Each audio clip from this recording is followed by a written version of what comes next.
Buenos días, amada iglesia, hermanos en Cristo. Hoy estamos a martes 28 de abril de 2020. Hoy sí ya estamos sobre 44 días más o menos de que inició el estado de calamidad y cuarentena. Así que tenemos esperanza que la iglesia está protegida por el poder de Dios. Hay buenas noticias entre el pueblo. Tenemos techo, tenemos comida, tenemos salud. Así que Dios es bueno, hermanos. Continuamos este martes hoy nos atrasamos un poquito, pero son entre 10 y 11 de la mañana, este martes 28 de abril de 2020, pregrabando el estudio, pero con mucho ánimo. Estamos con el libro de Santiago. Hoy es la séptima lección que tenemos, así que esperamos que usted esté dispuesto en su corazón para recibir la palabra, crecer cada día y ver un pueblo fortalecido, hermanos, un pueblo que lleve el fruto, un pueblo que sea maduro, un pueblo que tenga potente la escritura en sus labios. Así que la intención de estudiar la palabra es afirmarnos. Amén. Así que Dios les bendiga donde estén, en sus ambientes, a cada casa, a cada hogar, cada matrimonio, cada niño, cada joven. Los bendecimos. Vamos a orar para dar gracias a Dios por este día y para que ponernos en las manos de Él. Así que oremos. Padre, te damos gracias en el nombre de Cristo Jesús por ver la luz de este día, Señor, por estar contado entre los vivientes, Padre, de martes 28 de abril de 2020, Señor. Tuya es la gloria, Dios. Gracias, Santo Espíritu de Dios, por estar con tu pueblo, por estar con nosotros, por recordarnos todas las cosas, Señor. Y te pedimos, Padre, que esta palabra que hoy vamos a estudiar tenga la potencia para la cual fue hecha, Señor. Que nos recuerde que somos hijos, que nos recuerde la advertencia y por sobre todo, Señor, que nos haga crecer. Tener un pueblo maduro, Señor, un pueblo que viva con fe, un pueblo que viva dependiente, Señor, de ti. Bendecimos a cada familia, Señor, a cada integrante de esta iglesia, al que nos pueda estar recibiendo, Señor, la palabra. Pedimos que tu Santo Espíritu la ministre, Señor, sea con esa fuerza, Señor, y que en cada corazón donde es recibida la palabra, Señor, haya un fruto. Bendecimos tu nombre, Padre, Hijo y Santo Espíritu de Dios, en el nombre de Cristo Jesús. Amén y amén. Así es, entonces, amados hermanos, los que nos estén viendo, amada iglesia, le damos la cordial bienvenida y pues le damos el tiempo ya a nuestro hermano Vladimir Búcaro, que continúa con este tema de Libro de Santiago. Así que bienvenido, Vlad, y el Señor te bendiga, te levante y te use poderosamente. Gracias. Buenos días a todos. Es un gusto poder compartir este tiempo una vez más en esta serie que hemos ya iniciado. Llevamos en la séptima y que realmente pues creo que ha sido una tremenda bendición para todos nosotros sobre el libro de Santiago. Previo a iniciar ya este tiempo que vamos a compartir, de lo que resta del capítulo 3 que nos quedó de pendiente, y pues hablar de la primera parte del capítulo 4, ya solo nos queda un capítulo, el cual pues esperamos verlo en la última sesión que tengamos, hagamos el cierre, la conclusión de este libro.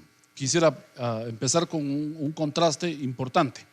El mundo está ahorita luchando principalmente las superpotencias, las farmacéuticas transnacionales y los médicos, investigadores y científicos tratando de encontrar una vacuna para erradicar este mal que estamos padeciendo del coronavirus o el COVID-19 mejor conocido, y que la idea pues es poder proporcionársela al mundo para que puedan estar libres de cualquier afección.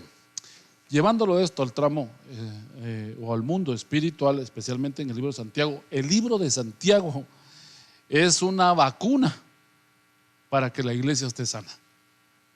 Por eso estos 5 capítulos que aparentemente son tan sencillos, que no, alguien diría no son ni teológicos, son demasiado pues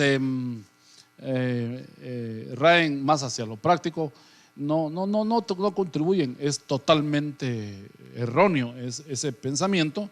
Al contrario, el pastor de la iglesia de Jerusalén de aquel tiempo, después de la muerte de Jesús, que fue Santiago, él vio con preocupación el crecimiento, él vio con alegría y todo, pero su preocupación estaba en que la iglesia fuera una iglesia sana, que la iglesia estuviera libre de virus, ya que ese es el término que está ahorita de boga, de moda, que esas contaminaciones, esos agentes nocivos que penetran y uno no se da cuenta, empiecen a hacer algún tipo de mella y empiecen a afectar a la salud y la estabilidad de la iglesia. Por eso, al final, es muy importante que la próxima sesión que nos reunamos, usted no se lo pierda. Quiero anticipárselo, porque yo creo que sí no es un spoiler como las películas, ¿verdad? Sino que es un adelanto, es que usted pueda oír el resumen, porque en el resumen vamos a ver cómo la vacuna que da Santiago como recomendación, y hoy vamos a hablar un poco de esa vacuna, le va a servir en todos los retos que va a vivir esta iglesia de judíos que se estaban convirtiendo y a los cuales estaban dispersos en todo el Mediterráneo y en muchas otras partes de Asia, África, y que iban a emigrar a otros lados. Tenían que aprender estas lecciones prácticas para poder vivir bien. Y yo lo animo a usted, si usted se ha enfermado en la iglesia, si usted dice, ay, mejor ni hubiera llegado a la iglesia porque hay solo murmuraciones, críticas, peleas.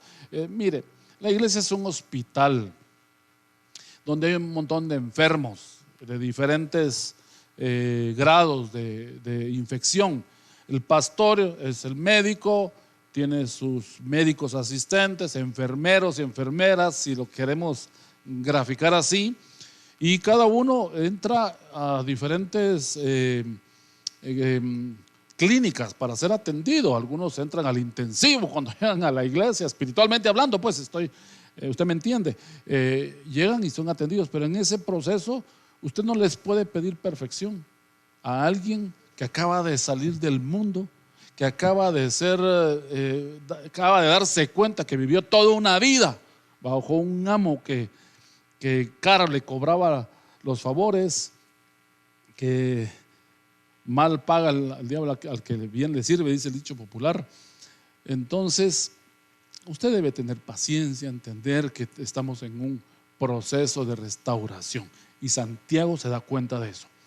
Además de decir esto, que es el contexto y la base sobre la cual voy a continuar la plática el día de hoy, también quiero hablarle rápidamente acerca de la forma literaria que utiliza Santiago para escribir.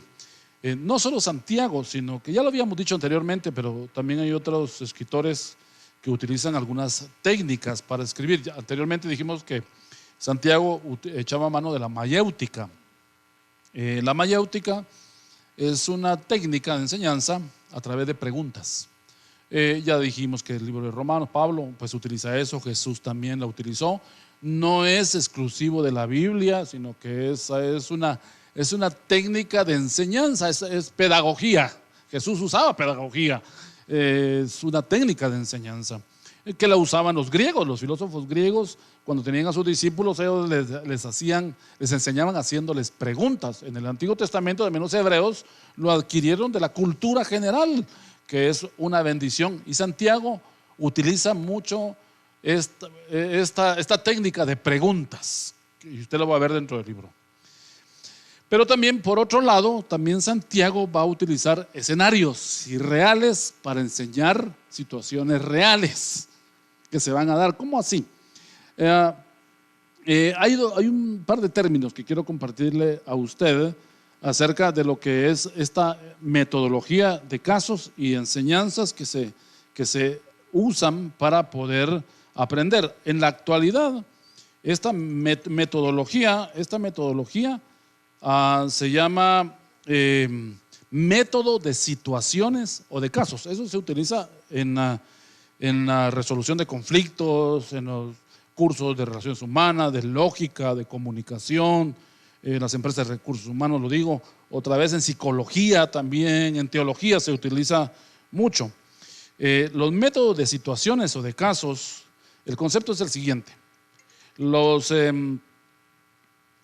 métodos de situaciones o casos son aquellos en los cuales se describe una situación o problema similar a la realidad, ya sea tomada de una organización real o ficticia, que contiene acciones para ser valoradas y llevar a vía de hecho un proceso en la toma de decisiones. En este caso Santiago utiliza este recurso.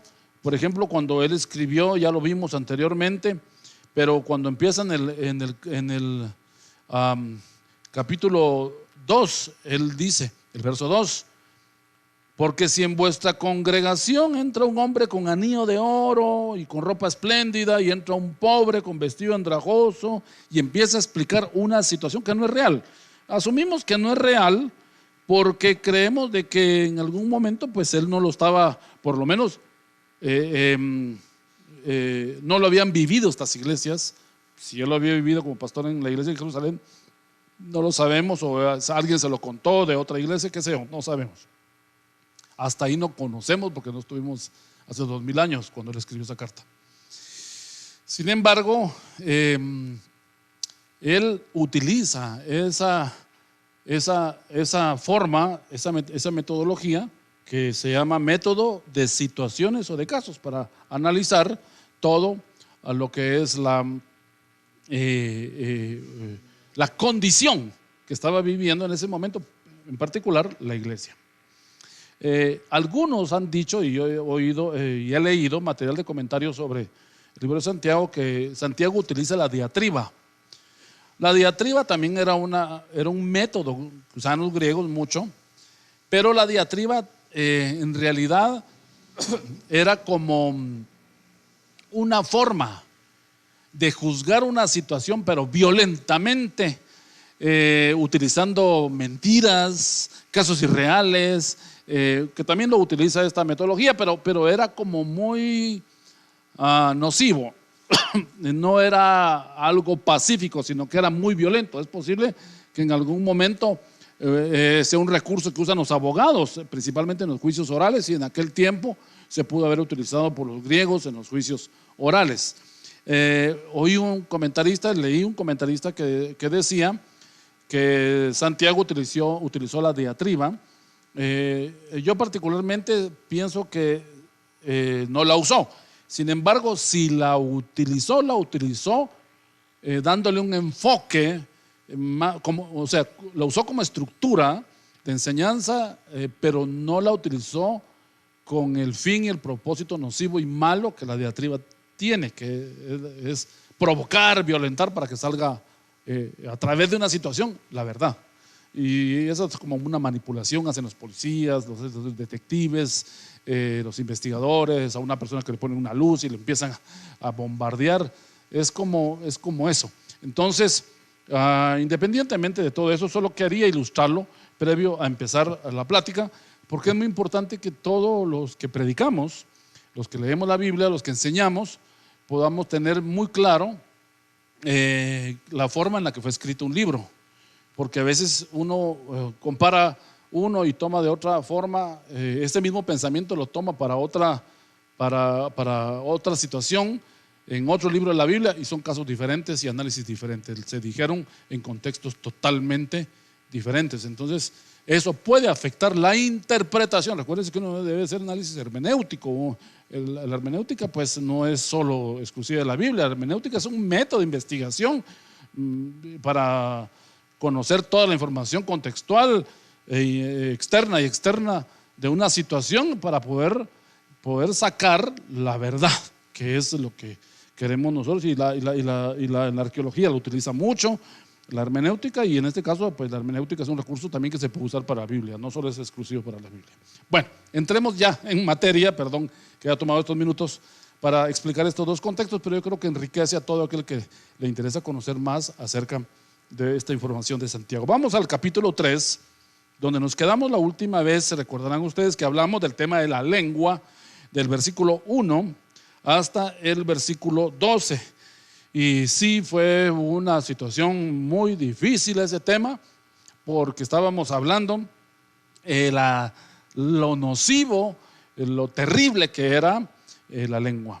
Y recuérdense que estábamos diciendo que era un simbolismo, porque no está hablando de la lengua como el músculo que tenemos dentro de la boca, sino que está hablando del hablar con mala intención o hablar bien. en sí es comunicarse, una persona que emite, el emisor, el mensaje, y el receptor. Y así es como se da la comunicación en cualquier ámbito de la vida. Pero aquí estamos hablando de la lengua como una intencionalidad de dañar, lastimar, afectar a alguien, y hablamos mucho de eso. Y Santiago, pues estamos hablando de que él está haciendo un diagnóstico de la iglesia, y es un problema que se da en todos lados, en trabajos y todos los lugares donde hay grupos, se habla mal de otros. Y pues es un problema que Santiago se dio cuenta que podía darse también dentro de la iglesia. Pero ahora nos va a hablar de la sabiduría, desde el versículo 13 del capítulo 3, versículo 13 al 18, que lo vamos a leer. Nos va a hablar acerca de cómo entonces ahora el contraste es, si hablábamos mal, si estábamos guiados por la pasión mala y la lengua hablaba, entonces ahora pues veamos acerca de cómo es, en este caso, la forma correcta de poder hablar. Veamos desde el versículo 13 al 18. ¿Quién es sabio y entendido entre vosotros? Muestre por la buena conducta sus obras en sabia mansedumbre. Pero si tiene celos amargos y contención en vuestro corazón, no os jactéis, ni mintáis contra la verdad, porque esta sabiduría, quiere decir que cuando alguien actúa con celos amargos y contención en el corazón, y se jactan y se mienten, y hay toda una de escenarios así como telenovelas o películas de espionaje, esa es una sabiduría. O sea, la gente que maneja astucia, argucias para obtener beneficios, es gente que es maquiavélica, que Maquiavelo decía que el fin justifica los medios, no importa lo que tengas que hacer para lograr obtener lo que tu alma desea. Luego dice, verso 15, porque esta sabiduría, que es la que lo está llevando a mentir y a hacer un montón de cosas que estaba hablando el verso 14, no es la que desciende de lo alto, lo está aclarando él. Dios no actúa así, ni ustedes deben actuar así, tanto lo de la iglesia de los judíos en ese contexto, sino que es también válido para nosotros. Sino que esta sabiduría no desciende de lo alto, sino es terrenal, animal y diabólica. Mire qué forma tan clara y contundente de decir el origen de esa sabiduría. Quiere decir que hay sabiduría buena y sabiduría mala. Hay gente que es buena para ser o sabia. Usted no utilice que la sabiduría solo es para lo bueno. No, hay sabiduría para hacer lo malo. La astucia, lo que dice Pablo, que me temo, dice, que seáis seducidos en vuestros sentidos espirituales, así como Eva fue seducida por la astucia de la serpiente. O sea, la serpiente fue astuta en acercarse a Eva y hacerla pecar. Porque dice el verso 16, porque donde hay celos y contención, allí hay perturbación y toda obra perversa. Verso 17, pero la sabiduría, ahora nos va a dar entonces una definición clara de lo que es la sabiduría de Dios, a la cual ustedes pues les va a recomendar, tienen que tener como modelo o patrón, ¿no?, para estandarizar su vida. Primeramente, esta sabiduría de lo alto, o sea, no viene del infierno ni de la gente, viene del cielo, es impartida por Dios, es primeramente pura, después pacífica, amable, benigna, llena de misericordia y de buenos frutos, sin incertidumbre ni hipocresía. Y termina el verso 18, que es lo que estamos leyendo en este grupo de versículos. Y el fruto de justicia se siembra en paz para aquellos que quieren hacer la paz. Muy bien, entonces ahora va a preguntar Santiago, ¿quién es sabio? Bueno, la mayéutica, ¿se recuerdan que hablamos? ¿Quién es sabio entre ustedes? Bueno, muestre. Ok, volvemos al punto, como la fe nos habla de una fe como concepto, una fe como creencia, pero una fe, también nos habló anteriormente, como práctica de vida. La tengo acá en la mente, la tengo en el corazón, pero también la tengo en mis obras. Ahora va a decir él, de igual manera. Entonces, si es sabio usted, y usted es una persona que se considera sabia, el contexto está hablando aquí en la iglesia, pues muéstrela con su buena conducta. Por la buena conducta, sus obras en sabia mansedumbre. Bueno, entonces está diciendo que tiene que haber una evidencia. Entonces hay sabiduría en la mente, hay sabiduría en el corazón, hablando de la buena, en el corazón, pero también esa sabiduría tiene que llevarse a la práctica. No, yo soy sabio porque no me meto con nada, no hago nada, nunca, yo no sirvo en la iglesia en nada porque mi sabiduría me dice que me va a llevar a tener problemas. No, tu sabiduría te va a guiar a poder llevarte bien con los demás y poder tener una buena relación con las personas. Entonces ahora él pregunta a Santiago, bueno, ¿quién es sabio? Ok, para domar, el contexto viene desde atrás. ¿Quién es sabio para domar su boca, para controlar lo que dice, para saber comunicar las cosas, para lograr tener una relación saludable? Bueno, entonces, primero que nada, tiene que aprender a refrenar su lengua, a controlarse. Y eso es importante. ¿Con qué lo va a hacer? Con una buena conducta y con mansedumbre, está diciendo. O sea, una persona disciplinada que se controla. La mansedumbre, usted sabe, es la capacidad de soportar a otros sin hablar. Eso está relacionado, es un fruto del Espíritu Santo de Gálatas 5:22. Hay personas que saben soportar y llevar las cargas sin hablar mucho, sabiendo que Dios les va a hacer justicia. Mientras que el resultado de una vida con celos, envidia, que ya lo mencionamos, con mentiras, lo que va a hacer es que nos vamos a volver astutos, pero en la maldad vamos a tener una sabiduría, o nos vamos a volver sabios en lo malo, y eso es lo que él no quiere. Vamos a ver ahora un poco del griego.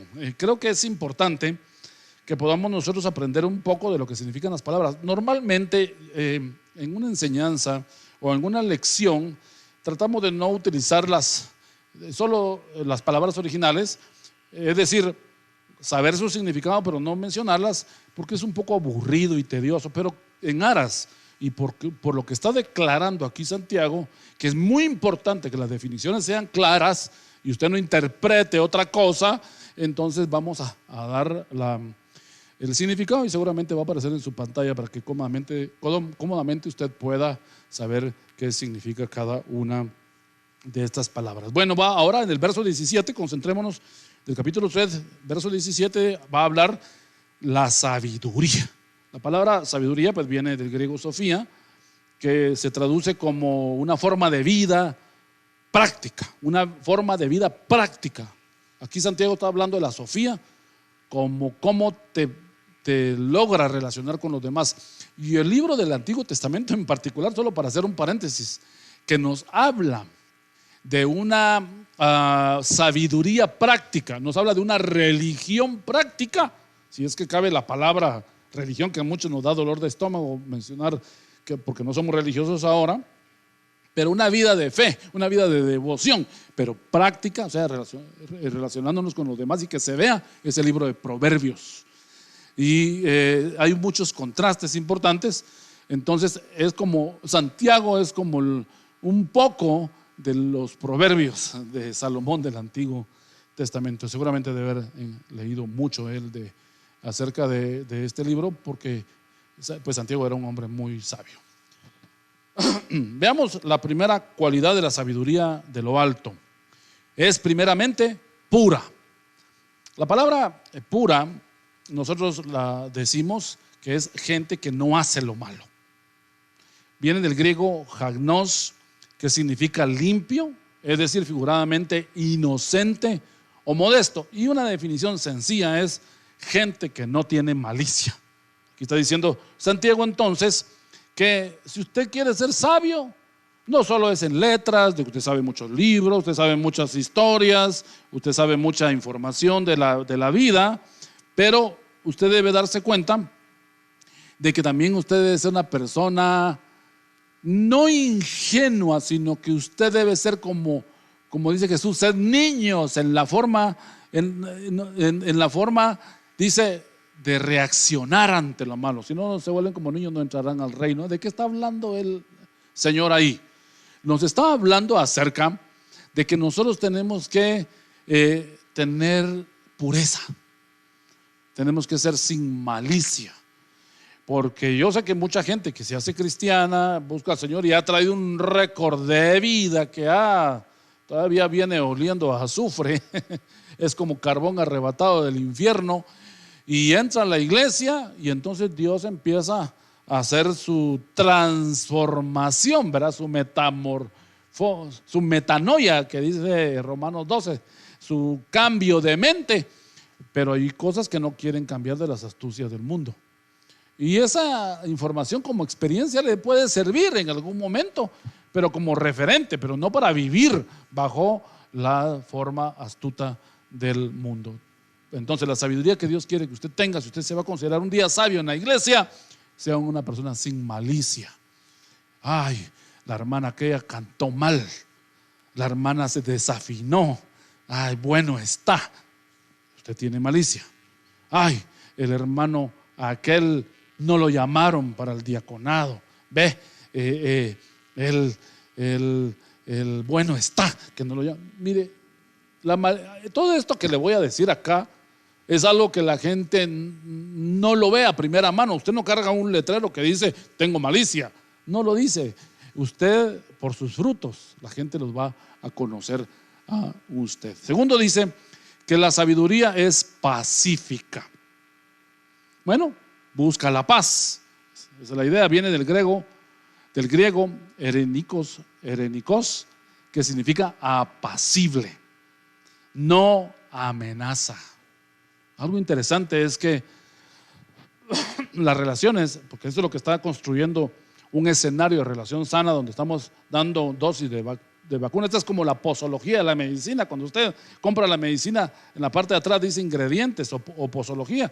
Pues esta es la posología para la vacuna, para tener una iglesia saludable.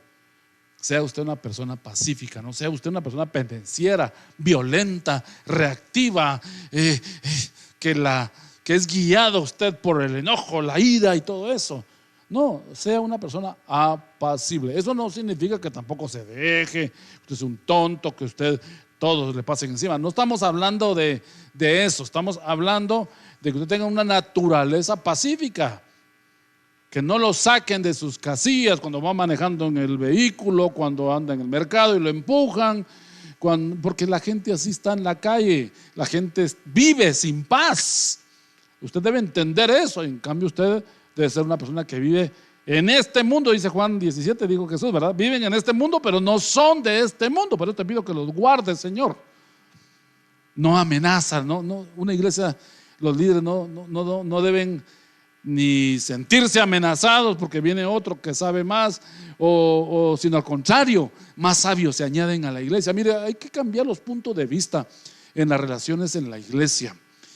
Uno siempre debe de aprender de otros, debe tener hambre y sed de justicia y debe de estar aprendiendo, debe ser nutrido por los sabios, no decir, ay, ya vino este y me va a quitar el lugar. No, mire, Dios sabe cuál es su lugar, mi amado hermano, hermana y amigo. Dios sabe cuál es la posición que usted tiene y Dios lo va a honrar y bendecir. Número 3, dice que la sabiduría de lo alto es amable. Del griego epiaikes, que significa gentil o suave. La gente que es amable con los demás no atropella a otros. La amabilidad, alguien diría que es como ser pacífico, pero son cosas complementarias pero diferentes. Es gentil. No vamos a poner a alguien en la puerta que reciba personas que es una persona de mal carácter, una persona indiferente. No, vamos a poner las personas que tienen esa cualidad. Miren, yo le quiero decir una cosa, mis amados amigos, hermanos, y eso especialmente a los servidores de las iglesias. Todos dicen la prédica y la alabanza es lo más importante, pero yo le voy a decir una cosa: el que está en la puerta es el más importante en la relación de integración. Si esa persona en la puerta le hace una mala cara, esa persona no lo recibe bien, esa persona no lo atiende bien, ¿usted qué va a hacer, hermano? ¿Qué va a hacer, pastor? Hey, la gente recibió la palabra, pero fue mal atendida afuera. Entonces debemos de tener gentileza. Mire, la gentileza es simple y sencillamente las personas son honorables. Las personas son dignas porque son creación de Dios y merecen respeto. Eso es una de las leyes universales que están en los derechos de las Naciones Unidas. Todos merecemos respeto. Pero Santiago mencionaba eso con el contraste cuando hacía el ejemplo que entraban dos personas, una de estrato social alto y una de estrato social bajo. Cuando todos entramos a la iglesia, todos somos ahí se quitan los millones de dólares y ahí se quitan la situación marginal, ahí todos nos volvemos uno. Ya las relaciones más personales, eso ya es otra cosa, pero sí llevarnos bien dentro de la iglesia, que es de primera mano lo que nos está llamando, aunque esto es extensible a toda la vida. No atropella a nadie. Tenga cuidado usted cómo habla, porque a veces la forma, usted puede decir cosas buenas de manera mala, pero tenga cuidado, pídale al Señor que le dé sabiduría de lo alto, que es lo que estamos hablando. Número 4, es benigna, del griego eupeises, perdóneme mi mal griego, que significa bueno para la persuasión, es decir, cuando hay una queja. Es una persona que sabe bajar. En algún momento la gente benigna sabe bajar también un poco el fuego, pero realmente es gente obediente, a final de cuentas, porque es gente que persuade a otro y decirle: mire, respetemos la regla. Mira, el día de hoy estemos el distanciamiento social, ¿verdad? Separémonos 1 metro, lavémonos las manos con el gel, pongámonos nuestra mascarilla, y uno ve a la gente cuando uno va a un montón de lados sin respetar nada. Esa gente no es obediente. Imagínense en la iglesia, si le piden que los niños vayan a esta clase, que los otros vayan a esta clase, por favor acérquense un poquito más, por favor, y la gente que no responde, entonces no es una gente sabia, porque no es benigna y no sabe también manejar las situaciones cuando se da alguna situación difícil. Es gente que la gente benigna es la gente que se sabe someter a la regla, sabe reconocer las reglas, no son temerarios. No, yo voy a salir después del toque de queda. Aquí en Guatemala tenemos un toque de queda de 6 de la tarde a 4 de la mañana, en la que la gente no puede salir a la calle, y viera, al día de hoy todavía están metiendo en la cárcel a personas que están desobedeciendo esas reglas. Son temerarios. No, debemos ser obedientes. Yo le animo a usted que si quiere ser sabio, sea obediente, porque usted dice que es sabio, sabe mucho de Biblia y es una persona desobediente, no se sujeta, es rebelde. Entonces, ¿dónde está su sabiduría? Bueno, usted podrá juzgarse. Luego dice: la sabiduría es llena de misericordia. Estamos en el versículo 17, ¿verdad? O si usted se acaba de conectar, estamos en el capítulo 3, verso 17 de Santiago. Estamos hablando de las cualidades de la sabiduría que debe tener uno dentro de la iglesia. Bueno, dice llena de misericordia. Viene del griego eleos, que significa compasión humana. Son intencionales las personas en ver la necesidad de su prójimo. Por ejemplo, si en la iglesia está lloviendo y a usted le toca estar en parqueos, pues obviamente ¿usted qué va a hacer? Usted va a correr con un paraguas para asistir a las personas para que no se mojen. Usted va a llevar impermeables, o usted va a decir: que se mojen, su problema, tendrían que haber traído yo su paraguas, saben que es invierno, que creen que aquí somos sirvientes. Mire, si no tenemos esa actitud, no. La misericordia, si antes viene alguien con un carruaje jalando la bolsa llena de cosas de apoyo para el bebé, pues el servidor ayuda, esa persona, si viene una persona mayor de edad, anciano, se le asiste. Eso es muy, muy bueno en la iglesia, tener esos actos de misericordia. Eso es ser sabio. Hay gente que se ha quedado en una iglesia, no necesariamente por la gran prédica, porque todo el mundo dice la unción de la prédica y la preciosa alabanza. Miren, es importante. Pero cuando yo fui pastor, recuerdo que una persona me dijo: me quedo en su iglesia, pastor, por el trato que ustedes tienen con nosotros. Yo dije, bueno, ojalá después diga que por la prédica que estuvo buena o por la alabanza que estuvo buena. Pero en ese momento yo digo, nos trataron muy bien. Yo me sentí no atropellado, me sentí feliz. No me cayeron a mi bolsa a pedirme dinero. No. Mire, hay muchas cosas que eso puede provocar algún tipo de situación que tense. Sean intencionales en atender las cosas de la iglesia. Si hay un niñito que está en escuela dominical que hay que limpiarlo, pues hay que asistirlo, hay que hasta bañarlo a veces porque se ensucian. Mire, hay cosas en la iglesia que hay que ayudar, porque realmente ese es nuestro llamado. Pero si la gente empieza a decir, ay, ¿por qué no traen al niño así enfermo? ¿Por qué no? Miren, empieza a crearse tensión, y a veces las moscas muertas echan a perder el buen perfume del perfumista, dice Eclesiastés. Las cositillas pequeñas, las locuras del sabio hacen que se pierda el ambiente sano. Yo lo llamo a usted a que corrija eso, porque no sé, usted dice, es que estoy pensando en qué hermano puede estar así. De repente usted es el que está haciéndolo. Y esto es como un autoanálisis que está haciendo Santiago. Luego dice que la sabiduría debe ser no solo llena de misericordia, sino que de buenos frutos. Del griego, la palabra frutos, del griego karpos, que significa resultado, pero en beneficio.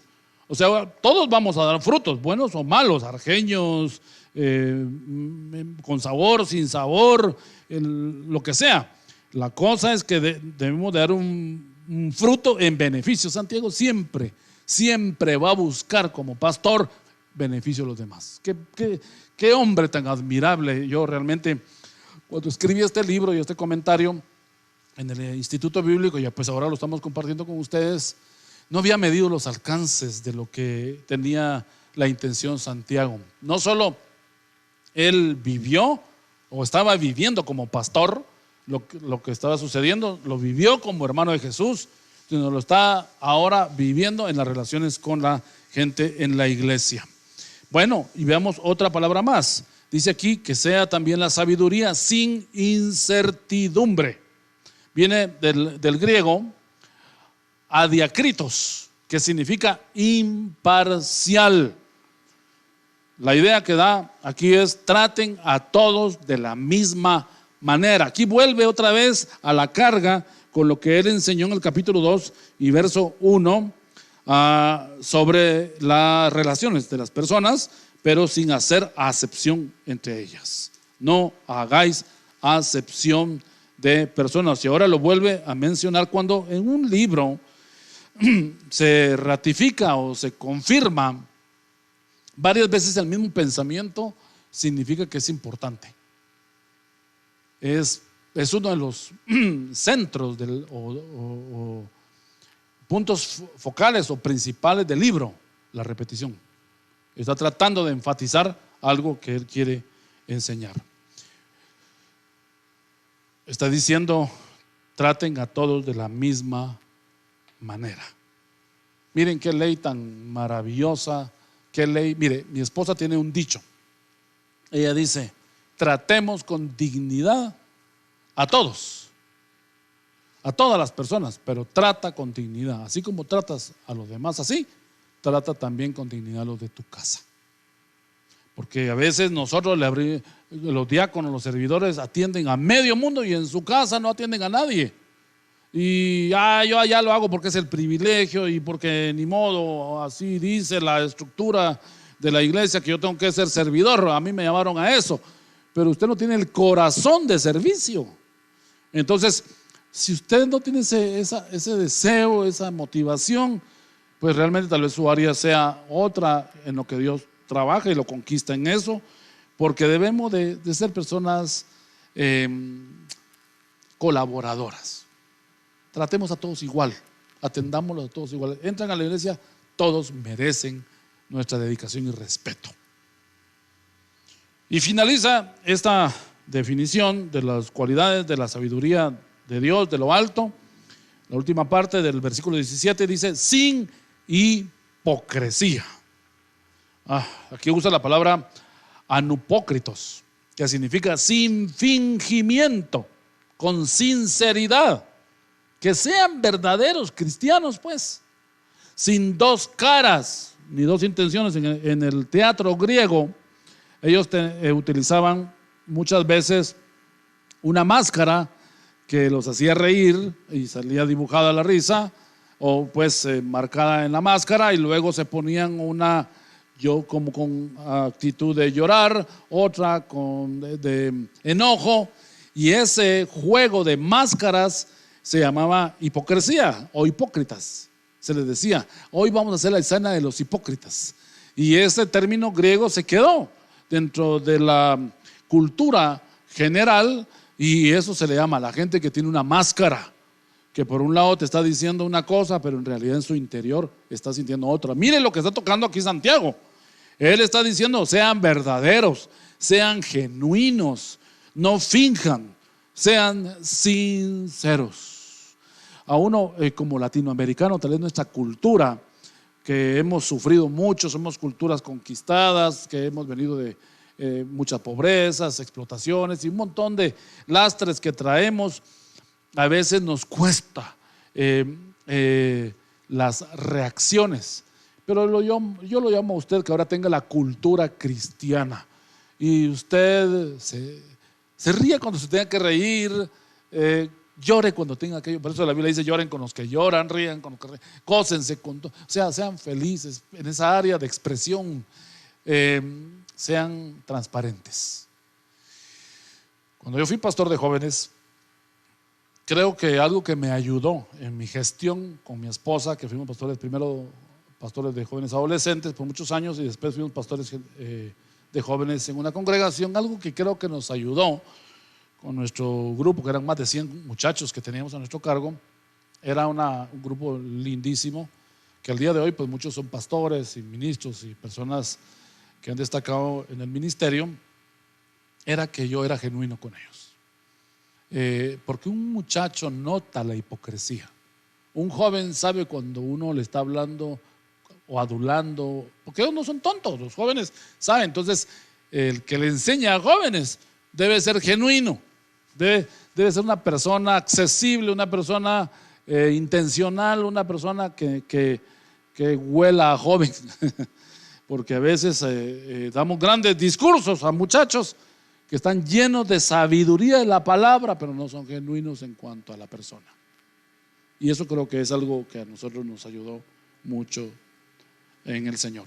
Entonces, a los que buscan la paz, termina el versículo 18, dice así, más bien: y el fruto de justicia se siembra en paz para aquellos que hacen la paz. Quiere decir que los que buscan la paz entre las personas, Dios los premiará dándoles paz y justicia a ellos. Dice aquí este último versículo, este grupo de versículos que empezamos desde el verso 13 hasta el verso 18 del capítulo 3. Mire, aquí nos está dando entonces ya Santiago la recomendación de cómo vivir en contraposición a la gente que utiliza la lengua o la pasión o las mentiras para vivir. Usted no viva así. Usted debe ser una persona genuina y dar esta talla. Mire, es un listado muy precioso que nos da a Santiago. Vamos ahora entonces al capítulo 4 y entremos ahora ya a otro tema que nos va a estar dando como recomendaciones este pastor de la iglesia en Jerusalén. Ahora, el tema que va a tocar Santiago en este capítulo 4 va como, bueno, es una continuidad un poco del anterior, pero realmente le va a dar un enfoque nuevo: las relaciones con los demás. Alguien diría: yo estoy en paz con Dios, pero también debes de tener paz con la gente. Debes tener paz hay varios niveles de paz. Paz con Dios, paz con la gente, paz contigo mismo. Uno debe tener paz con uno mismo. Y él va a empezar así el versículo 1, pero quiero solo decirle lo siguiente. ¿Por qué Santiago va a hablar de las relaciones? Ahora ya habló de la lengua, ya habló de un montón de cosas, de la sabiduría en la iglesia. Pero ahora nos va a decir deben ser sanas las relaciones. Si es lo que yo empecé la plática de la vacuna. Para que la iglesia sea sana, Santiago va a hablar de este conflicto de las relaciones en la iglesia. Porque en la iglesia pues llega un momento que es linda, preciosa, el templo es hermoso, si usted tiene recursos le pone aire acondicionado, lo alfombra, lo vuelve un cine, es una cosa preciosa, la gente bien vestida, pero cuando llegamos al punto en que en algún área hay un problema relacional, ahí como que se cae el castillo que construimos. Y empieza la decepción. Empieza el desánimo y uno dice, ay, otra vez lo mismo. Debido a que Santiago sabía de esos escenarios, que no solo pues él se daba cuenta que se iban, él tal vez ya los estaba viviendo, sino que se iban a seguir dando, y en estas iglesias de la dispersión que les está escribiendo, podían darse. Él dice, estas tensiones pueden llevarles a tener crisis en la iglesia, por roces, por enemistades, por malos entendidos, tema de cultura, etcétera, que va a afectar la salud de los hermanos. Y esto no solo es único para la iglesia, sino que esto es extensible a todos los temas de las relaciones en la vida. Vamos a leer el capítulo 4, versículo 1 al 16, y Santiago, como un médico, nos va a dar un diagnóstico y nos va a decir cuál es el conflicto que se puede dar en la iglesia. Recuerden que estamos usando escenarios, la técnica que él está utilizando para escribir nos va a hablar de estos escenarios. Leamos el versículo 1 al 6. Empieza con una pregunta. ¿De dónde vienen las guerras y los pleitos entre vosotros? Bueno, es que los problemas sociales, territoriales, el día de hoy diríamos el petróleo, el oro, las naciones del mundo quieren tener poder sobre eso. No, señores, permítanme, dice Santiago. Los problemas, las guerras y los pleitos entre ustedes en la iglesia, que es un grupo pequeño, en sus familias, que es un núcleo social, y en el mundo entero, todo viene de vuestras pasiones. No es de vuestras pasiones las cuales combaten en vuestros miembros, o sea, por tu egoísmo. Pues no me voy a adelantar, pero el problema que le está diciendo es que el conflicto no es la gente, sino que soy yo. Eso es lo que le está diciendo. Verso 2: codiciáis y no tenéis, matáis, que no necesariamente está diciendo que son asesinos, sino que uno puede matar a la gente con la forma que habla, uno puede matarlo en la mente. Y arden de envidia, dice, mire cómo superlativiza esos términos. Arden como que fuera un fuego. Anteriormente dice que la lengua era un fuego lleno de maldad, y aquí dice que ese fuego también es, ahora hay otro fuego que es la envidia. Dice, arden de envidia y no pueden alcanzar, combatís y lucháis, dice, pero no tenéis lo que deseáis porque no pedís. Bueno, me voy a detener aquí. Yo sé que vamos a leer el resto del verso, pero solo quiero detenerme aquí. ¿Quién ve eso en la iglesia? Nadie. Aquí está hablando él como una guerra épica, como estamos en la Segunda Guerra Mundial. Todos vienen bien vestidos, bien arreglados, todos, pero muchos son bombas de tiempo que traen un montón de conflictos, y es el Espíritu Santo el que tiene que venir y empezar a transformar, a cambiar a las personas. Por eso las prédicas deben ser ungidas, por eso la alabanza debe ser ungida, no es entretenimiento, porque todo eso le va a contribuir a la persona para que conozca la paz de Dios y pueda vivir tranquilo. Dice, deseáis ¿Por qué no pedís? ¿Cómo que no? Si todo el día estoy rogando, pastor, estoy orando todos los... No. Les voy a explicar cómo ustedes deben de pedir. Verso 3. Pedís y no recibís porque pedís mal. ¿Cómo así? Si yo lo que necesito es casa, comida, trabajo, oportunidades. Sí, de fondo hay otra motivación que te lleva a pedir. No es la de buscarme a mí para agradarme, sino solo buscar tu beneficio. Y lo que dice la segunda parte del verso 3: para gastar en vuestros deleites. Ay, Señor amado, con razón pido y no recibo. Verso 4: oh almas adúlteras. Mire cómo lo dice. No sabéis, ahorita les va a decir entonces, su problema es que ustedes quieren tener una doble vida en la iglesia. Mire, qué médico. Uno va con el médico, fíjese que me duele aquí. No, su problema es que usted es un negligente. Ya le dijimos que usted no tiene problema de grasa en la sangre. Usted le puede dar un paro en el corazón. Usted, pero solo comiendo grasa, chucherías. Usted todo el día anda aquí. Usted no se controla, no tiene mayordomía. Usted tiene un problema de diabetes y anda tomando las gaseosas, que no voy a decir marcas, y anda comiendo los postres y usted sabe que eso es malo. Que usted tiene que llevar una dieta, tiene que cuidarse. Entonces el médico, ¿qué le va a decir? Mire, su problema no es un problema de que yo le mande medicina. Su problema es usted, que quiere vivir a su manera y morirse a su manera. Si usted no va a obedecer, mejor, ¿sabe qué? Sálgase, eso sí, págame la consulta, dice el médico, y que entre otro, que ese tal vez sí va a obedecer, porque mucha gente va al médico y no obedece. Ya estoy hablando yo con el tono de Santiago. Discúlpenme que tome eso. No sabéis, le dice él, que vuestro problema es que sois amigos del mundo, dice. No sabéis que la amistad del mundo es enemistad con Dios.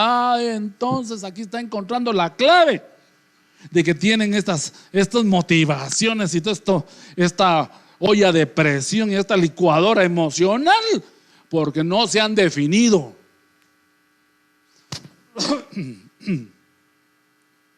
¿No sabéis que la amistad del mundo es enemistad contra Dios? Cualquiera pues que quiera ser amigo del mundo se constituye enemigo de Dios. Verso 5. ¿O pensáis que la escritura dice en vano? ¿O pensáis que la escritura dice en vano? Mire qué va ahora a introducir. El Espíritu que Él ha hecho morar en nosotros.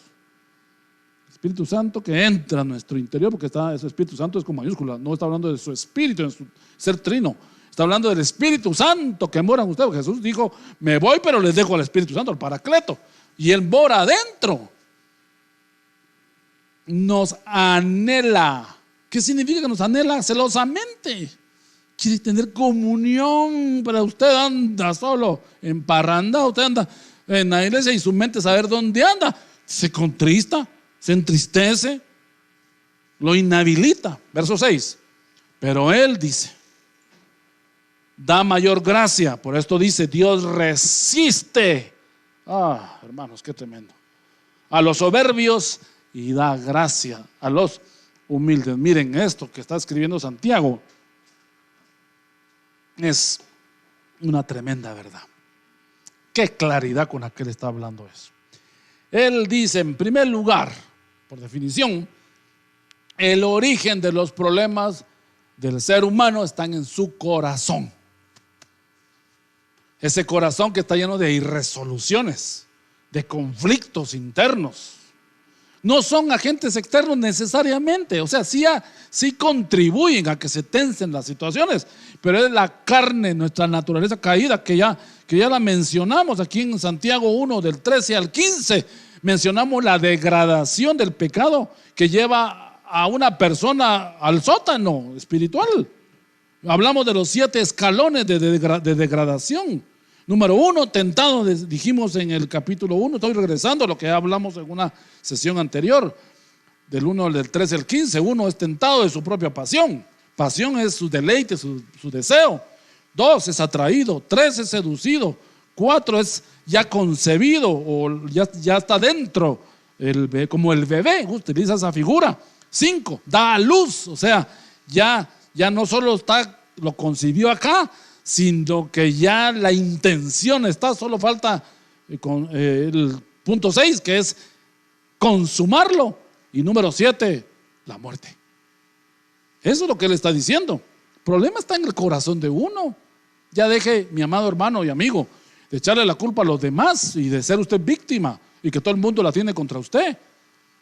Dése cuenta usted que usted tiene que hacer un parón en su vida, detenerse y empezar a revisar qué es lo que está pasando, qué está provocando esa tensión.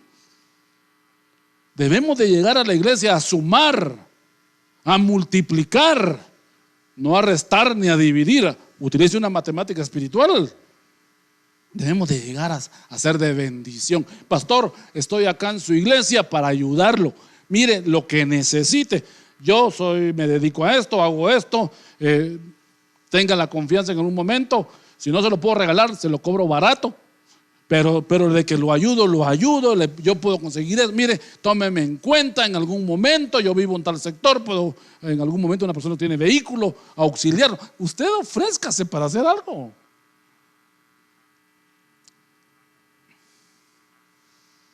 ¿Cuáles eran los conflictos?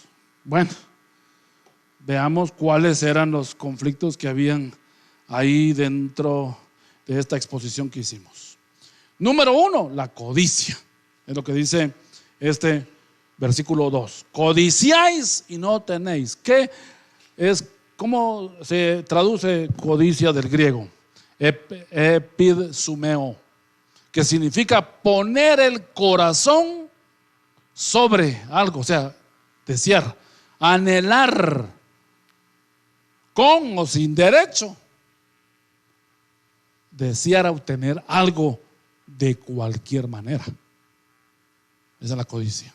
Primera Timoteo, capítulo 6, versos del 9 al 10. El apóstol Pablo, entre las cartas pastorales, le va a hablar al joven Timoteo que está pastoreando en Éfeso, y le dice, con respecto al tema de la codicia, dice: porque los que quieren enriquecerse, o sea, como los que tienen codicia y quieren tener cosas a como de lugar,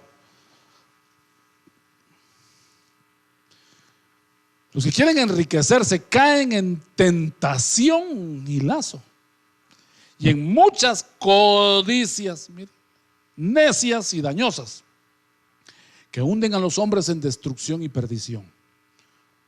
Porque raíz de todos los males es el amor al dinero, el cual codiciando algunos se extraviaron de la fe y fueron traspasados de muchos dolores. Sí, Dios lo que quiere es que usted aprenda a tener, usted sea inteligente. Por eso les dice, anteriormente hablamos de que sea sabio. Yo sé que usted quiere un mejor carro, yo sé que usted quiere vestirse mejor, pero usted tiene que tener prioridades. Eso lo vamos a hablar más adelante. Usted ya le va a llegar el momento. No, es que todos los diáconos del grupo tienen buenos carros y yo solo tengo ese mi cacharro viejo que es del año 70 y que camina solo porque Dios es grande. Creo que me manda 4 ángeles para que me lo empujen todos los días porque ese carro, miren, hermano, como puso alguien una calcomanía en su carrito viejo, su vehículo viejo atrás, y decía: por lo menos no ando en bus. Imagínense la forma de entender él. Será viejo el carrito, pero por lo menos no ando en bus, porque hay otro que no tiene ni siquiera para el carrito viejo. Quite la codicia, está diciendo él. El conflicto en la iglesia es que algunos llegan, por ejemplo, los que que menciona él en el capítulo 2, que llegan en ese escenario que crea y para hablar de un problema. Santiago dice: el que no tiene, el que está escaso, codicia lo que tiene el que puede. Mire, yo le voy a decir una cosa. Hay lo que se llama en administración, se llama la pirámide de Walton, y ahí están como las necesidades básicas del ser humano. De ahí para arriba, usted, si logra esas necesidades básicas, usted está realizado. De ahí en adelante, pues compre esto, haga lo otro, pero hágame el favor. Usted tiene 3 hijos y usted no puede pagar los colegios que a lo que usted lo acostumbraron, tal vez. Entonces, ¿qué va a hacer? Se va a sentar con su esposa, van a hacer números y van a decir, no podemos pagarles esto, esto y esto. Y entonces, mire, los vamos a poner, ay no, mamás, que qué vergüenza, porque los de los hijos, de los niños que van a la escuela dominical, vienen de colegio, ¿no? Con todo respeto, ¿qué le importa a usted eso? Si hay necesidad hasta sea una escuela pública, porque le voy a ser franco, se ha comprobado, y por favor no me malinterpreten los colegios privados y los que no son privados y los son públicos. No quiero entrar en un conflicto quién es mejor, pero mucho de la formación depende del estudiante, de su hambre de conocer, de su autoformación. Yo recuerdo que cuando yo era niño, bueno, más o menos entre la niñez y pasando ya a los 12 años, yo tomaba bus los sábados en la tarde solo y me iba a conferencias de arqueología. Yo tenía mucho deseo de conocer los monumentos y las cosas y me iba solito. Y eran gente adulta, porque yo creo que son temas que le gustan mucho a la gente de la arqueología. Todos los de arqueología les gusta lo viejito, de plano solo llegan viejitos. Y el único jovencito de 11 años sentado ahí oyendo lo de los mayas y los monumentos y esto y lo otro, la historia, era yo. Yo me metí en un ciclo de 6 meses a estudiar todos los sábados de la tarde, me iba solo a los 11 años. Eso me ayudó en mi carrera profesional en algún momento a entender la cosmovisión de nuestras etnias, nuestra cultura ancestral y poder integrarlo eso a nuestros conceptos de trabajo. ¿Qué trato de decir con esto? Para pasar al siguiente punto. Evite la codicia, tenga contentamiento. El antídoto para la codicia es el contentamiento. Esté alegre con lo que tiene. Número 2. Va a mencionar aquí también en el versículo 4. Dice envidia. Tenéis envidia. Bueno, la envidia viene del griego zeló, con Z. Zeló va a aparecer en su pantalla, que significa arder en contra. Es el deseo de tener, fíjese, lo que el otro posee. Es el deseo de tener. La codicia es tener un montón de cosas, pero la envidia no es hermana de la codicia. Es codiciar lo que el otro tiene. Codiciarla o tener envidia de las cosas de los demás. Es terrible estas motivaciones malas que no ayudan y no nos bendicen. Mire, usted me dirá, Santiago, ¿por qué está tocando esos temas? Porque Santiago sabía que el ser humano tiene toda la misma naturaleza caída. Y este problema no solo iba a ser en el primer siglo, cuando él era pastor, sino que miren en qué tiempo estamos y déjeme hacerle la pregunta. ¿No se dan esos mismos problemas dentro de la iglesia? Se dan también. Número 3, dice que piden mal. Me estoy salteando algunos para poder avanzar. Verso 3, capítulo 4. Pedís y no recibís porque pedís mal. Bueno, pedir viene del griego aiteo. Y mire qué interesante esta definición que encontré. Significa que no priorizan sus peticiones. Son oraciones incorrectas, dice, las cuales no son oídas porque no las ponen en el orden correcto. Señor, por favor, ayúdame, Señor, a tener mi reloj nuevo, Señor, por favor. Yo quiero mi reloj nuevo de marca, Señor, un reloj fino. Tú sabes que yo tengo, Señor, inclinación para los relojes. Y tu carro tiene una llanta que en lugar de parcharla, mejor hay que echarle insecticida porque cualquier zancudo la pincha. Mejor cómprate 2 llantas en lugar de comprarte reloj nuevo. Él no te va a proveer el reloj. Bueno, si lo codicias y envidias al hermano que lo tiene o el compañero de trabajo, pues esa va a ser tu motivación y vas a echar mano de la sabiduría que dijimos anteriormente, diabólica, satánica, humana y terrenal, para tratar de obtener eso que tú quieres.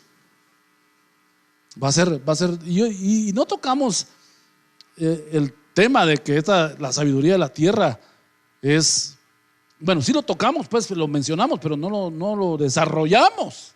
Imagínense, que mencionaba aquí el capítulo 3 del verso 15, que dice que esta sabiduría no es la que desciende de lo alto, sino terrenal, animal y diabólica. O sea que viene, usted sabe de dónde viene. Esto como que no hay que explicarlo mucho. Usted sabe que su origen es diabólico. Continuemos en este capítulo 4. Está diciendo entonces que piden mal. Por eso Jesús dejó en Mateo 6 la oración del Padre Nuestro. Y oraréis así, a un modelo. Oraréis así. ¿Qué está dejando? No es la repetición ni la letanía. Padre nuestro que estás en los cielos. Eso no la sabemos todos de memoria, hasta de niños en la religión tradicional, y no la sabemos de memoria todos. Pero usted ha estudiado el Padre Nuestro. Estúdielo, ahí hay prioridades. Él dice: el pan nuestro de cada día, dánoslo hoy. Está recordando el maná que diariamente venía, para no caer en afanes. Señor, hoy necesito resolver esto, por favor. Pero todo el mundo: Señor, dame para hoy, para mañana, para pasado. Así como aquellos que recogían el maná en el Antiguo Testamento, y era día viernes y sabían que sábado no podían recoger, recogían doble porción. Que la astucia de uno, ¿verdad? Para no ver, porque el sábado no había. Recogían bastante. Bueno, algunos podían multiplicarlo, ¿verdad? Pero otros de repente salían el día sábado y queriendo ver si, y el maná se les engusanaba. Solo era para el día, no lo podían guardar para el día siguiente. El día siguiente tenían que apretarse un poco. Lo llamo a la reflexión, mi amado hermano, amigo y a un pastor. Quiero, Señor, el gran templo, quiero la iglesia. Buenísimo, usted pida por el edificio, por el terreno, pero pida por la congregación. ¿Qué le sirve tener un gran templo y vacío? ¿Qué le sirve usted tener? Está bien, pídalas y Dios le va a oír. Pero Él está diciendo que lo que primero debe usted construir es una iglesia saludable. Ya lo demás va a venir por añadidura. Amigos del mundo, dice otra parte. Su problema no solo es de que ustedes piden mal, sino que son amigos del mundo, dice el verso 4. Amigos del mundo. La palabra mundo aquí que se utiliza en el verso 4 viene del griego cosmos, que significa sistema moral, sistema de creencias. No está hablando de la tierra Leretz, que diría el hebreo, ¿verdad? No está hablando de la tierra geológicamente. Está hablando del cosmos. Está hablando de ese sistema de ideas. Ustedes tienen dividido el corazón, está diciendo Santiago. Su problema es que ustedes están viviendo un adulterio espiritual. Mire qué tremendo lo que está diciendo. Tienen dos amores: yo y sus malas motivaciones, que son sus ídolos. Sus ídolos y yo vivimos aquí juntos, y Dios no acepta ídolos. ¿Cómo sabe quién vive en su corazón, mi amado hermano? Pues simplemente sígale las pisadas a sus motivaciones, y estas lo van a llevar a usted a ver quién está sentado en el trono de su voluntad. Sígale y se va a impresionar, pero va a tener que sacarlo a ese hombre fuerte y echarlo en el nombre de Jesús con la ayuda del Espíritu Santo, para que se entronice de nuevo el Señor. No sea amigo. Usted está en el mundo, usted está en todo este sistema, pero usted no es del mundo. Usted tiene una ley superior, ya lo mencionamos anteriormente, y posterior creo que lo va a mencionar después. Y finaliza diciendo acá, hablando de la soberbia. ¿Por qué decimos de la soberbia? Porque el verso 6 dice que Él resiste al soberbio. ¿Por qué incluye la soberbia dentro de estos conflictos en la iglesia? Porque soberbia, veamos cómo se define para que usted lo entienda. Juperefanos, palabras tan difíciles del griego. Juperefanos significa apareciendo por encima de otros, los protagonistas, ¿verdad? Nos habla del sentimiento de superioridad frente a los demás que provoca un trato distante o despreciativo. Mire qué terrible eso que estamos mencionando. Es sentirse superior a los demás. Y yo le digo una cosa, hermanos, usted es lo que es en el Señor, pero no trate de ser más de lo que Dios quiere que usted también aprenda a hacer. Usted tiene un concepto, usted es hijo de Dios, el Señor lo ama, el Señor sabe todo lo que usted es y todo, pero no, usted no se sienta superior. Alábate el extraño, dice la Biblia, y no tu propia lengua. Es que yo vengo acá, pastor, a presentarme porque tengo 10 años de ministerio, me soy graduado de instituto bíblico, mire, yo fui copastor, fui jefe de diáconos, tengo mucha experiencia en alabanza, y el pastor va de oírlo y diciéndolo, se subió en su ego hasta el último nivel. Yo no sé si el pastor dirá, sus dones van a sumar o su soberbia nos va a perjudicar. Y entra uno en el dilema con la gente. Hay sumatorias en la iglesia nocivas y hay pérdidas de gente en la iglesia saludables. Usted vea cómo está. No tenga más concepto de sí del que debe de tener, de acuerdo a la medida que Dios le dio. Santiago está diciendo, momento, que una iglesia saludable no es una iglesia llena de gente sobria. Pastor, usted debe ser humilde, usted debe tener un liderazgo inspiracional. Yo no peleo con los estilos ni muchas cosas, Dios me liberó ya mucho de eso, pero sí peleo mucho con la soberbia ministerial. Hoy día se utiliza mucho de eso, la paternidad espiritual, estar bajo la cobertura, que miren, estoy de acuerdo de las relaciones de mando y todo eso, pero yo le voy a decir una cosa. La madurez y la espiritualidad se logra a través de buscar a Dios, leer su palabra y tener un corazón sensible al Espíritu. Esa es mi fórmula de vida. Creo que la he aprendido de mis maestros y creo que ha sido un buen resultado. Bueno, entonces ya tenemos aquí el diagnóstico, ya hicieron el escáner, ya hicieron el tratamiento, ya pusieron hicieron las pruebas y ya el laboratorio mandó, como el médico pide exámenes del paciente que está enfermo, ya hizo la evaluación acá Santiago espiritual del conflicto con el cual se van a enfrentar en la iglesia, o si no es que ya los tenían y por eso está escribiendo también. Pero lo importante de terminar en esta oportunidad, esta sesión, es cuál es el remedio que él recomienda en la iglesia. Y vamos a leer del verso 7 del verso 7 al versículo 10. ¿Cuáles son las recomendaciones para poder tener una iglesia sana? Bueno, dice así, verso 7: someteos pues a Dios. Aquí viene la recomendación. Resistid al diablo, miren, y huirá. Qué escritura más maravillosa. Pero no es porque usted lo resiste solamente, sino porque se somete a Dios.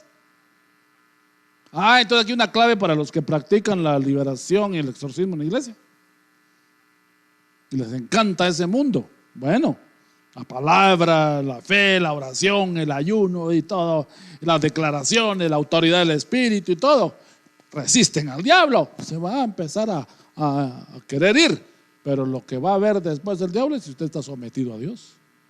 porque alto hay sobre alto, dice Eclesiastés. Él va a reconocer la autoridad encima de usted.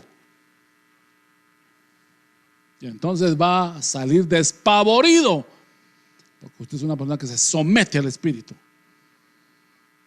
Verso 8: acercaos a Dios. Mire cómo Dios es intencional. Y Él se acercará. Si Dios solo espera que nosotros digamos sí, y ahí viene con todo su arsenal a ayudarnos. Pecadores, limpien las manos, les está diciendo. Y vosotros los de doble ánimo, purifiquen sus corazones. 9: afligidos y lamentad y llorad, vuestra risa se convierta en lloro. Mire, aquí no está hablando negativamente Santiago. Le voy a aclarar eso. Esto no es la teología del dolor ni la teología de la desgracia, como dirían algunos intérpretes del libro de Job, que Job está basado en la teología del dolor, que la única manera para llegar a Dios es a través de las desgracias y del dolor. Es la forma en la que el hombre entiende, pero uno puede llegar con entendimiento. Bueno, y vuestro gozo termina, dice, en tristeza. Verso 10: humillaos delante del Señor y Él os exaltará. Bueno, entonces ahora ya empieza el médico de la iglesia a dar la evaluación y la receta. Así como cuando usted sale del médico, usted lo que le preocupa es que le diga: usted tiene o no tiene esto. Mire, usted esto está. Ok, aquí tiene que ir a comprar esto para aliviarse. De igual manera, de manera espiritual, estamos usando esa figura del médico con el enfermo, el pastor con la congregación, padre con sus hijos, el jefe en la empresa, el novio con la novia. Usted lo puede usar en todos los roles. Está diciendo entonces que hay que tomar medidas para mantener esa salud. En 1 Corintios capítulo 10 verso 13, el apóstol Pablo nos dice: no nos ha sobrevenido ninguna tentación que no sea humana, pero fiel es Dios, que no os dejará ser tentados más de lo que podéis resistir, sino que dará también juntamente con la tentación la salida para que podáis soportar. No está diciendo que Dios manda la tentación, es una forma al leerlo en otra versión usted se va a dar cuenta que así como vino la tentación del enemigo, así viene también de parte de Dios la provisión de salida para que podáis soportar. Quiere decir que Dios le va a dar a usted la solución. Todo tiene solución, todo puede arreglarse. Acercándose al Señor, Él le va a dar la forma como poder salir. Bueno, ¿cuáles son los remedios? Número 1, someteos a Dios, dice aquí el verso 7. La palabra someteos viene del griego hupotazo, que significa subordinado, o sea, alguien que está sometido o está dependiendo de otro, que reconoce que hay otra autoridad, pero es reflexivo en obedecer. O sea, no se sujeta bueno, me sujeto a este hermano, el encargado de la alabanza, ese no sabe nada, ese no tiene experiencia. Yo sí tengo experiencia, vengo de grupos de otras épocas. Miren, en el grupo de alabanza hay una pelea terrible. Pero hay que someterse. Yo me acuerdo que cuando mi esposa y yo fuimos pastores de alabanza en una congregación hace muchos años, yo no era músico, cantaban en la iglesia, tocaba un poco de guitarra. Mi esposa sí ya tenía experiencia, había cantado en varios lugares, desde niña ella había cantado. Es una mujer que canta muy lindo y saca voz, es una mujer que canta precioso. Pero, pues obvio, todos los músicos que teníamos en la iglesia en ese tiempo eran profesionalísimos, eran gente que un nivel pero súper alto. Y cuando el pastor me nombró a mí encargado de la alabanza, yo le pregunté. Lo que le voy a contar, yo no sé si lo va a animar o lo va a desanimar, pero el pastor me dijo, yo le pregunto, ¿por qué me pones a mí si hay mejores que yo en esa área y mucho más técnicos y profesionales? Te pongo a ti por la confianza y porque sé que vas a actuar con madurez con este grupo tan heterogéneo, tan variado, y que Dios te va a dar la sabiduría, no porque sepas mucho de música. Sí cantaba, porque sí cantaba y era afinado. Pero, hermanos, no piense usted, voy a ver a quién me le voy a someter. No, ese fue un problema de Satanás, ¿verdad? Cuando era Luzbel, tú querubín protector. Otra versión dice, tú que viste la gloria de tu jefe, el querubín que preside, y dijiste, yo debería estar ahí, no él.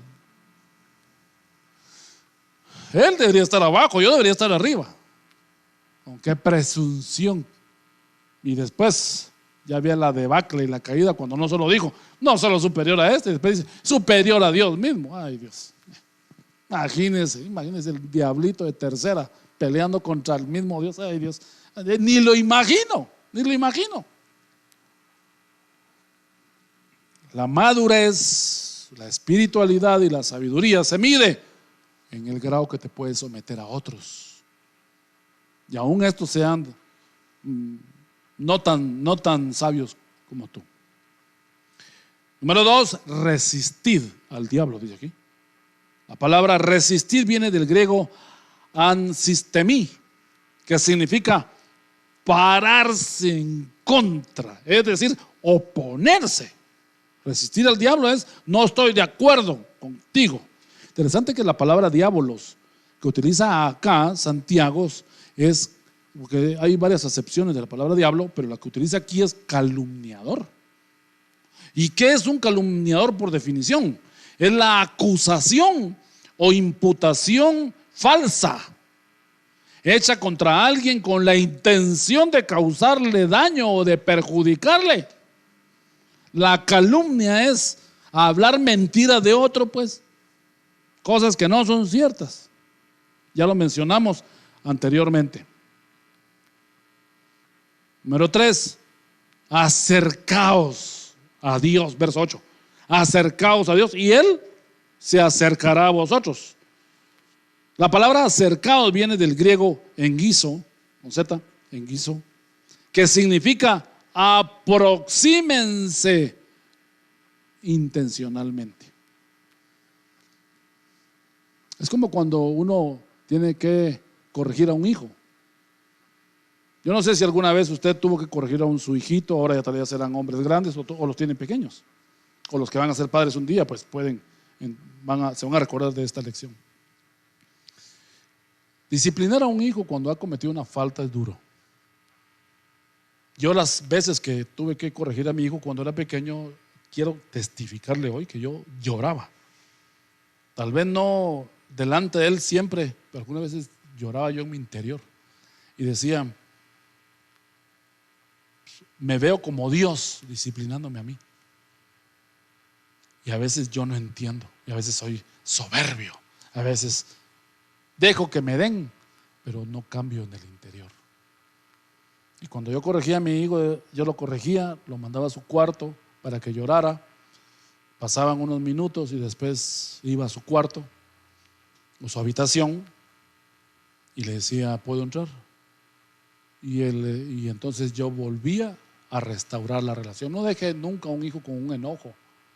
No deje cuando usted corrija a sus hijos con el enojo ahí. Después de que lloran, que les duele, les tiene que doler, y lo vamos a ver, que buscar a Dios también causa un dolor, pero no es un dolor malo, por favor. A los que son hedonistas, los que les gusta el placer, la alegría, y que dicen que el evangelio todo es fiesta no, estoy hablándole un dolor interno que es diferente al dolor provocado.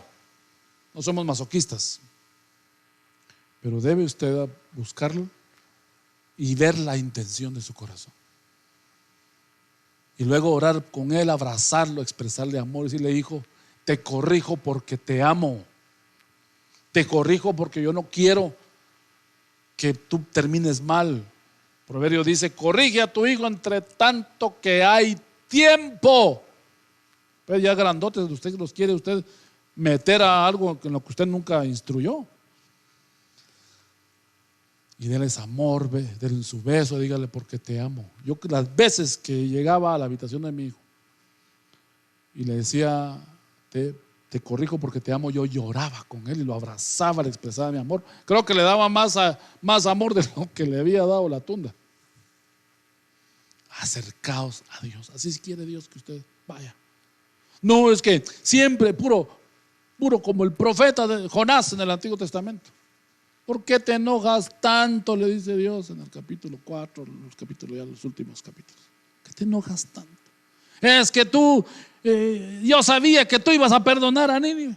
Yo sabía, y no sé por qué me hiciste pasar por todo esto. Mira cómo paré por dentro de la ballena lleno de algas, me morí, me resucitaste, hasta me vomitó el animal en la playa y vengo todo, parezco Hulk, el hombre verde, cocinado por los jugos.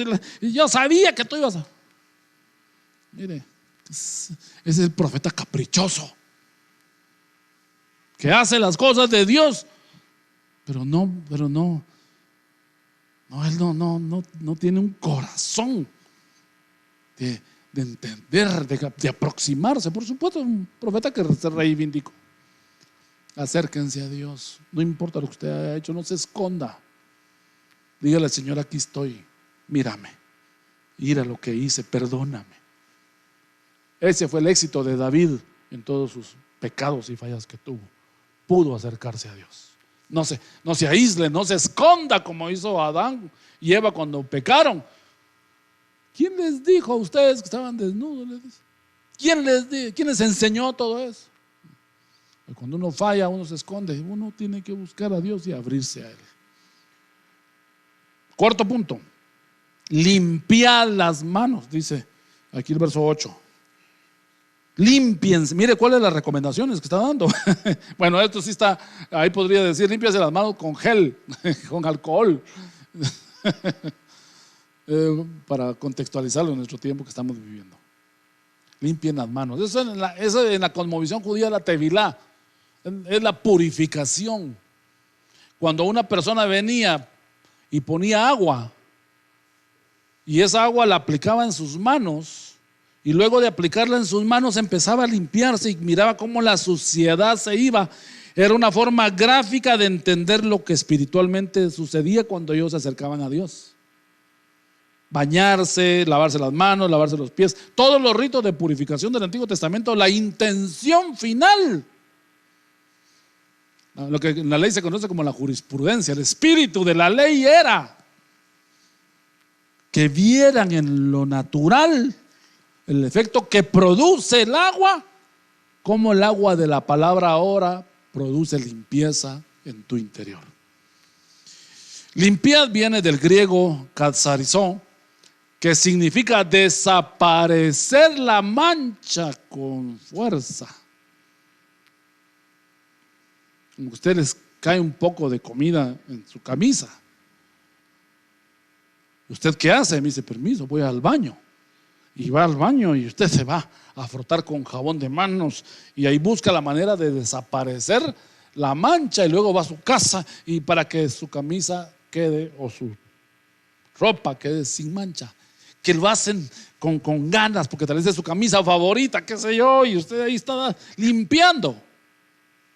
Esa es la forma en la que él está diciendo: hagan desaparecer esa mancha con fuerza y no se detengan hasta que se vaya. Bueno, entonces la salvación es de Dios totalmente, pero uno se va manchando en el camino.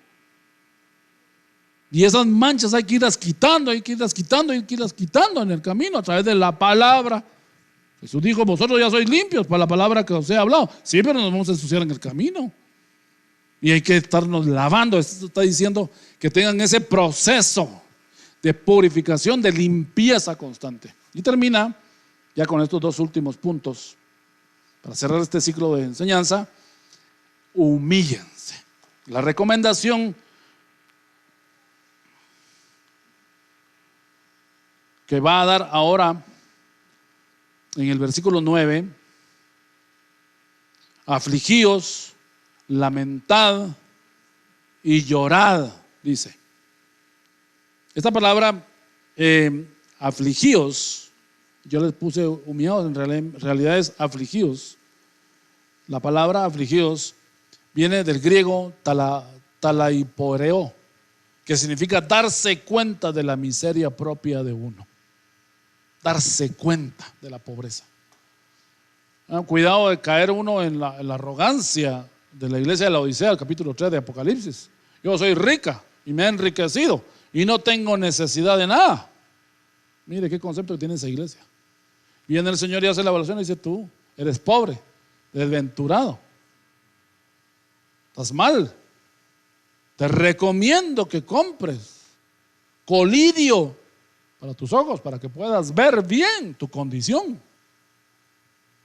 Que la contrición, la aflicción, la lamentación, el lloro, que es una progresión, es cuando uno falla. Uno debe encerrarse en su habitación o en un lugar privado y afligirse y decirle: te fallé, Señor, te fallé. Y lamentar en su corazón el haber transgredido la ley divina. Que como evidencia el lloro: Señor, perdóname, perdóname. Es lo que tal vez a usted le hace falta, mi amigo. Quebrántese delante de Él. Pídale, pero dígale: Señor, he llegado a esta condición, estoy sin dinero, sin trabajo. He llegado a esta condición porque no me he humillado lo suficiente. Y la última parte ahora sí es la palabra humillarse. Primero es la palabra afligidos y la última es humillarse, verso 10. Humillarse viene del griego tapainoo, que significa rebajen su corazón. Rebajen su corazón. No lleguen con ínfulas con Dios, sino humillar es agacharse. Agacharse. Lo que hizo Mefiboset cuando entró a la sala, al trono de David. A pesar de ser lisiado de ambos pies, dice que él se humilló. ¿Cómo un lisiado puede humillarse si ya está humillado? Y todavía añade Mefiboset, el hijo de Jonatán, el nieto de Saúl, ¿verdad? ¿Quién soy yo? Un perro para que te recuerdes de mí. Imagínense, ¿quién soy yo? Y viene David como hace Jesucristo y como hace Dios. Sí, eso fuiste. Como un perro que vuelve al vómito. Los perros en el judaísmo es como inmundos, igual que los cerdos, ellos lo tienen como inmundos en su tradición. No importa cómo estés tú ahorita. Resumamos: sométete a Dios. Esa es la lista del médico divino para la salud de una iglesia. Una iglesia donde se sometan, llamen al liderazgo, díganle: tenemos un problema de rebeldía, tenemos que aprender a someter. Sí, pero pastor, es que usted dice una cosa. Mire, si usted va a estar ahí, sujétese. Los pastores cometen errores, claro que sí. Iglesia, como dijo un pastor que yo tenía, esta iglesia era perfecta hasta que tú viniste, le echaste a perder. Era algo que daba risa. Sometámonos, resistamos al diablo contra lo malo, acerquémonos intencionalmente a Él. Él solo está esperando que tú abras. Aquí estoy a la puerta y llamo, dice Apocalipsis. Abre, abre, abre, y yo voy a entrar y voy a cenar contigo. Como la mujer de Cantares, ¿verdad? Que estaba ya dormida, sus pies calientes, y estaba lloviendo y todo, y el amado llega y quiere entrar, quiere entrar. El Señor quiere entrar, mi amado hermano, familia, amigo, quiere entrar, pero tú tienes que la voluntad, moverla y decir: aquí estoy, Señor, y Él va a entrar y va a bendecir tu casa. Quiere que te acerques, quiere que limpies tus manos constantemente, te purifiques, que tengas esa actitud de humillarte y el doler cuando fallas. No decir: bueno, Dios entiende, Dios sabe mi debilidad. Claro que Dios la sabe. ¿Qué haces tú con eso? Y humillarse delante de Él. Así es como termina esta primera parte del capítulo 4 hasta el versículo 10. La otra semana estaremos viendo la parte final. Pero qué mensaje tan maravilloso. Oremos. Padre, te damos gracias en este día por esta preciosa enseñanza que viene de tu palabra. Señor, gracias por este ejemplo que nos dejas de Santiago, maravilloso. Pedimos por todas las familias, por cada uno, Señor, y que esto quede en sus corazones, en el nombre de Jesús. Amén, amén, amén. Dios les bendiga a todos. Esperamos vernos en el futuro. Bien, hermanos, damos gracias a Dios por su bendita palabra, su consejo. En Osea dice: mi pueblo fue destruido, dice la Escritura, destruido porque le faltó el conocimiento, porque desecharon y despreciaron el conocimiento, dice el Señor. Y eso es lo que estamos haciendo, hermanos: buscar su rostro, buscar su consejo, buscar la advertencia y sobre todo encontrar todas las bendiciones que Dios tiene para nosotros, hermanos. Qué lindo el consejo que hoy recibimos a través del libro de Santiago, un libro lleno práctico, ¿verdad? Así que damos gracias a Dios, hermanos, a todos, les bendigo en el nombre de Cristo Jesús. Siempre seguimos en comunicación, siga orando, siga dependiendo del Señor. Recordándoles que este domingo pues celebramos nuestra segunda cena del Señor a la distancia. Cada hogar es una iglesia. Vívalo con fe, vívalo con temor, con reverencia delante del Señor. Así que les esperamos el domingo entonces para vernos nuevamente. El Señor les guarde en completa paz en el nombre de Cristo Jesús. Hasta pronto, iglesia.